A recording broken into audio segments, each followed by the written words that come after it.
introduce to you U.S. Army retired Lieutenant Colonel Brian Dutton.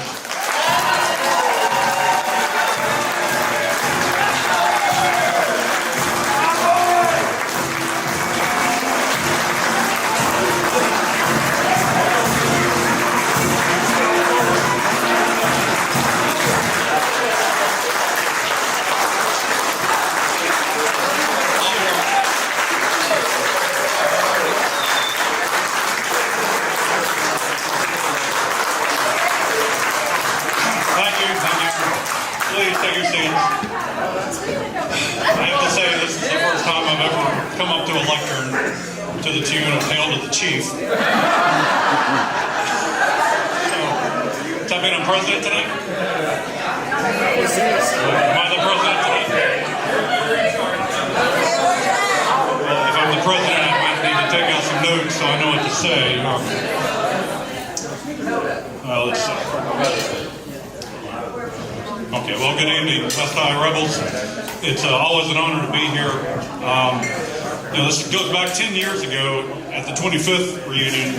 I was honored to be the guest of honor as I was retiring from the Army after 21 years. And that's a story I can tell my grandchildren someday, that I wasn't a stand-up student when I was in high school. I wasn't a stand-up athlete. I wasn't a National Honor Society. But 25 years later, I was the guest of honor at the reunion, so that's something. Thank you.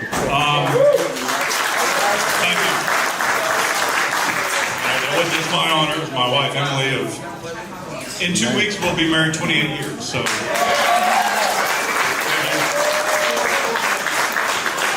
Congratulate her, and I mean, she's put up with a lot after all that time, so. In fact, next week, I'll be back in Sparta, Tennessee at my nephew's wedding. So we decided in 2 weeks from now we're too tired to celebrate our anniversary. So tonight is our anniversary, so if I'd like to make this feel special, that would be really nice. Rolling in. Well, Tennessee Tech wouldn't be that bad. So, I don't know. Anyway, I'll be back for the Ole Miss game. Anybody in town for that? Okay, that's my fraternity reunion. So Circle Park reunion now after 10 years ago. It's 10 years, and then 5 years ago tonight. They're never the same, Michael. I got to hand that to you. I never know what to expect. I was kind of, thank goodness this wasn't at the end of the evening like it normally is. I've been trying to milk my liquor so I'm not too drunk, but so you got me kind of at my peak, I guess.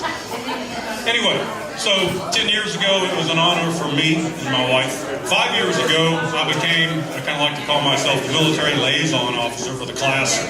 And we started doing recognitions of different individual veterans out of the classes to recognize their service to our nation. And Gary and Debbie, where are you? You're here? Yeah.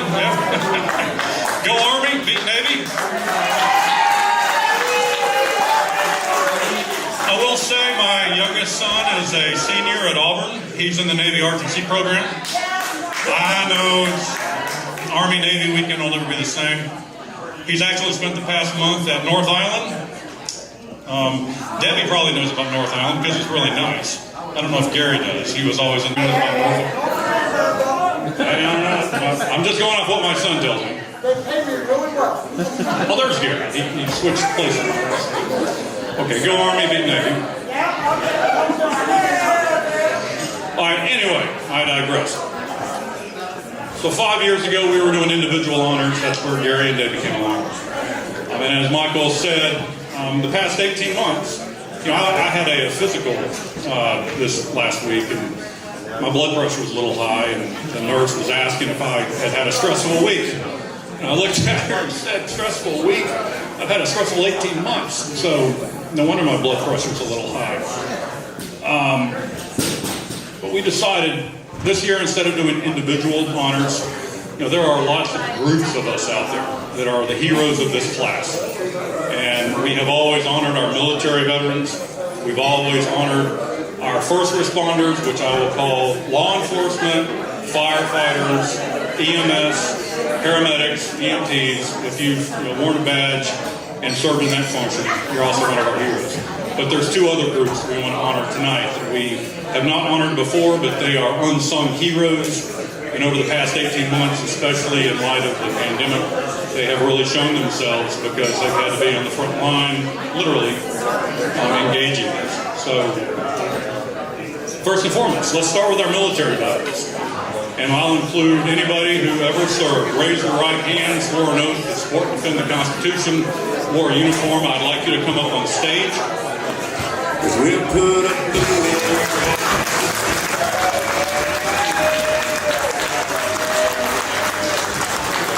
Bring your spouse if you're also married, because the military is a team sport, and you all serve together. It doesn't matter if you're active, National Guard, Reserve, spent a career, or just did your initial time in the God Army. We'd like to recognize all of you.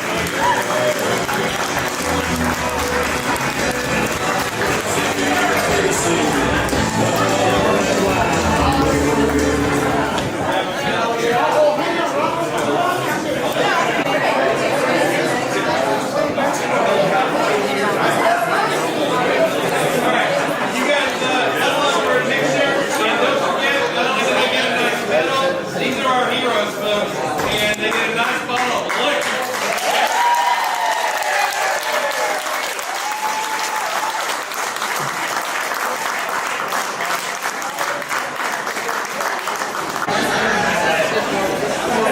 Thank you, Michael. This is very nice. I'll put this on my wall. I had a commander once who said when we gave awards to soldiers, he would say, they would pin the full-size medal on the uniform. And he would tell the soldier, wear that around for the rest of the day. So the soldier would be like, I'm not going to wear that around the rest of the day. Michael wanted us to wear these around the rest of the night, so we'll see who gets beaten up first. All right. The next group is what we'd like to call first responders. Law enforcement, if you ever wore a badge, and it doesn't matter if you were a patrol officer, police department, sheriff's department, or you were a dispatcher, or if you're administration, if you in any way supported law enforcement, firefighters, if in any way you supported the fire department, and first responders, which we'll call paramedics, EMTs, EMS. And we would like for you to come up on stage.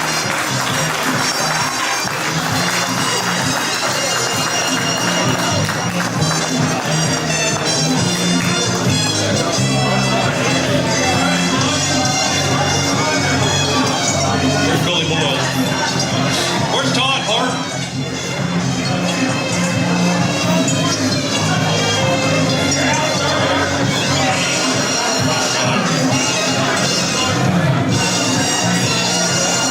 I guess this would be evening lunch, so I guess they're out on the street.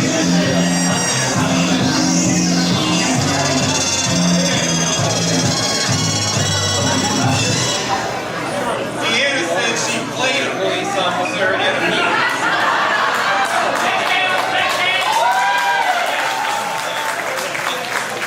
Maybe I should have opened it up to if you were on the safety patrol in elementary school. Okay, come on up, safety patrol.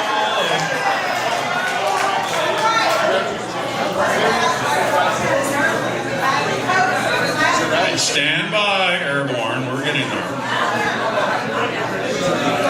All right, I mentioned 4 groups tonight. Now, in the past, we always recognize military. We always recognize first responders. As Michael alluded to, the last 18 months, we've had the unsung heroes. And we're going to start with healthcare professionals, medical professionals, because Lord knows, they were not able to take their laptop home. They continued to work. They had to go to work, and they had to be with patients during all of this. And so that includes medical doctors, registered nurses. If you're an admin in a hospital, if you had any role in a clinic or a hospital, please come forward.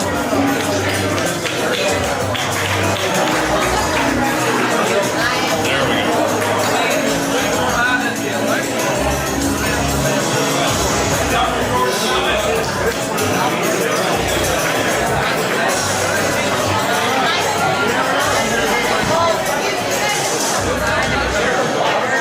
Do you have a prescription for that Crown Royal?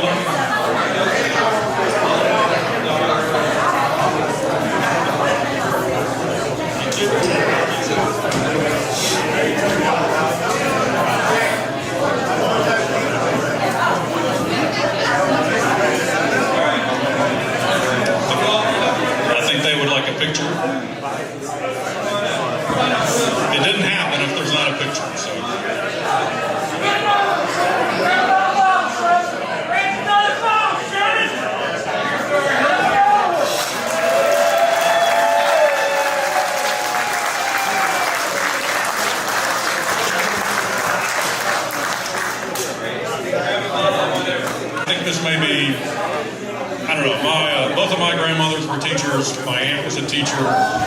I've known a lot of teachers in my life growing up, and I had a lot of teachers. Somebody mentioned Betsy Mashburn. She was, I loved her.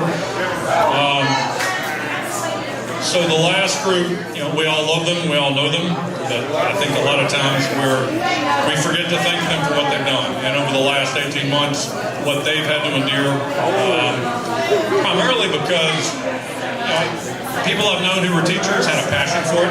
Like all of our heroes, they've always had a passion to serve.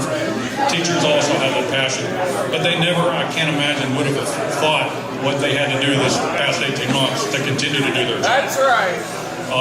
To completely redo their plans and to figure out how to do classrooms from a computer screen to students that are not in the classroom, but they continue to do it because they knew they had to. So the last of our heroes are teachers, and this isn't just if you're in the classroom, it's educators, it's counselors, it's coaches, it's administrators, it's whether you were at a high school or a college or an elementary school or you were a mustard seed program. If you were working with children over the last 18 months, if you're the spouse of a alumni, awesome. So, well, anybody, we're all family. If you're here, you're family. So we would like anybody who had anything to do with education to come forward, please.